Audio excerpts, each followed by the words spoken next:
Olá! Já alguma vez observaste a Lua com telescópio? É um dos meus astros preferidos. Está repleta de crateras de impacto por todo o lado e com tamanhos variados. Até conseguimos ver crateras dentro de outras crateras.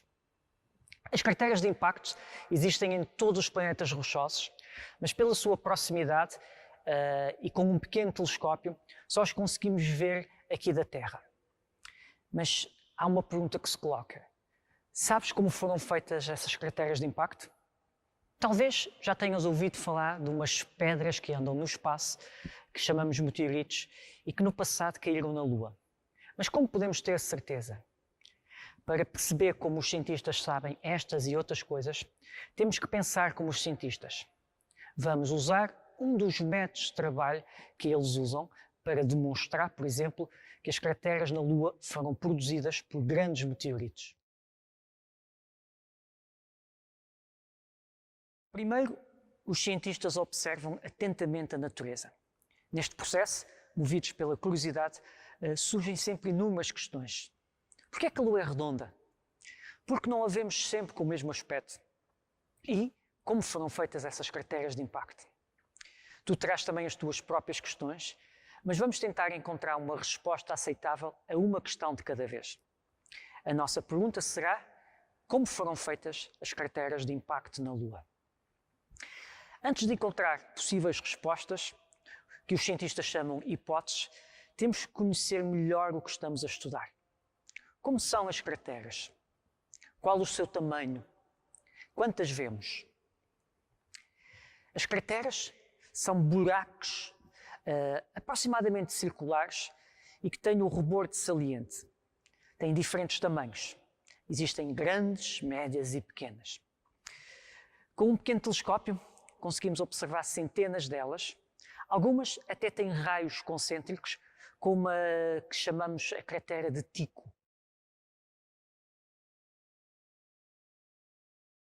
Ou seja, a possível resposta à nossa questão é que as crateras de impacto foram feitas por meteoritos que no passado caíram na Lua. O que torna um método científico único e tão poderoso é o que vem a seguir. Não basta ter uma hipótese, por muito bonita e exuberante que ela seja. É necessária pô-la à prova em múltiplas experiências. E a nossa hipótese deve explicar todas as nossas observações. Vamos meter mãos à massa. Claro que não vamos enviar uma pedra do tamanho de um autocarro a cerca de 30 km por segundo para a Lua.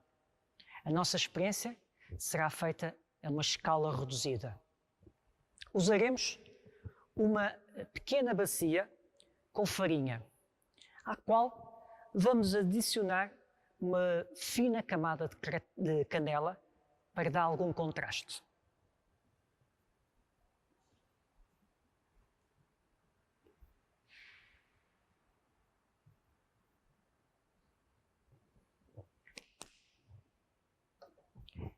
Esta caixa de farinha representa a superfície da Lua. Os nossos meteoritos serão pedras que podemos apanhá-las no jardim. Tenho aqui duas pequenas pedras bem distintas. Vamos então ver o que acontece quando as deixamos cair dentro da nossa caixa.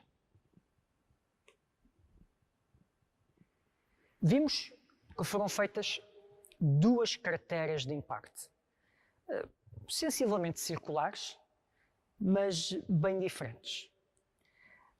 Uma bem maior do que a outra. Só que a nossa experiência não foi feita em condições controladas. Nós tínhamos pedras diferentes, lançadas a alturas diferentes. No laboratório, os cientistas variam um parâmetro de cada vez. Aquilo que nós variamos, chamamos a variável independente. E o resultado da nossa experiência, aquilo que podemos medir, chamamos a variável dependente. Vamos então começar por testar o que acontece quando largamos meteoritos, neste caso dois berlindes, aproximadamente com o mesmo tamanho, feitos de vidro comum, a duas alturas distintas. Vamos lançar o primeiro a cerca de 20 cm e o segundo ao dobro da altura, cerca de 40 cm. Bem, novamente, o resultado foram duas crateras de impacto que têm aproximadamente o mesmo diâmetro, cerca de 1,8 cm, mas profundidades bem distintas. O Berlinde, que nós lançámos a uma altura mais elevada, produziu uma cratera de impacto muito mais profunda. E se agora usamos um Berlinde maior? Tenho aqui um que tem sensivelmente o dobro do tamanho do anterior. Vamos então lançá-lo mais ou menos a 40 cm de altura e comparar com a cratera que foi feita há pouco. Bem, o resultado é uma cratera bem maior, que tem agora cerca de aproximadamente 3 cm de diâmetro. E uma profundidade também apreciável, talvez até um pouco mais profunda do que o Berlinde mais pequeno. Mas os meteoritos não são todos iguais. Até agora tivemos a testar meteoritos, berlindes, feitos de vidro. Vamos ver o que acontece quando mudamos o material. Temos aqui 3 esferas, sensivelmente com o mesmo diâmetro, uma feita de vidro comum, o berlinde normal, uma segunda feita de madeira, menos densa que a anterior, e uma terceira é uma pequena bola de esferovite. Vamos então largá-las, sensivelmente todas à mesma altura. Portanto, vamos começar pelo berlinde, o de vidro. De seguida, a bolinha de madeira e, por fim, a de esferovite. Bem, o que podemos verificar é que a profundidade dessas crateras é bastante distinta. Realmente o berlinde de vidro está bem lá no fundo, o de madeira deixou uma pequena cratera e parece que a nossa bola de esferovite quase que não deixou rastro. E é precisamente isso que vemos. Na Lua, nós conseguimos encontrar crateras de múltiplos tamanhos e com profundidades distintas. Todas elas são sensivelmente circulares, todas elas têm o rebordo saliente, só que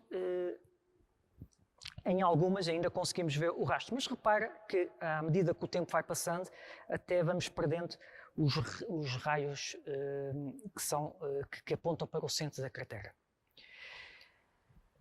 A nossa hipótese passou todos os testes que nós fizemos e respondeu a todas as acusações que nós temos. Então, ela vamos passá-la a chamar de uma teoria. E é assim que os cientistas trabalham. Os cientistas procuram encontrar respostas às questões fundamentais da natureza e as hipóteses devem passar por todos esses testes que fizemos e todos os testes que eventualmente outros cientistas fazem. Enquanto a nossa teoria for válida, enquanto descrever tudo aquilo que nós vemos, ela é válida. A partir do momento que alguém encontrar uma melhor resposta a algo que não é explicado pela nossa teoria, temos que recomeçar este trabalho. E agora que sabes como os cientistas trabalham, poderás vir até aqui, ao Planetário do Porto, para fazer estas e outras experiências. Eu sou o Filipe Pires e estou à tua espera aqui no Planetário.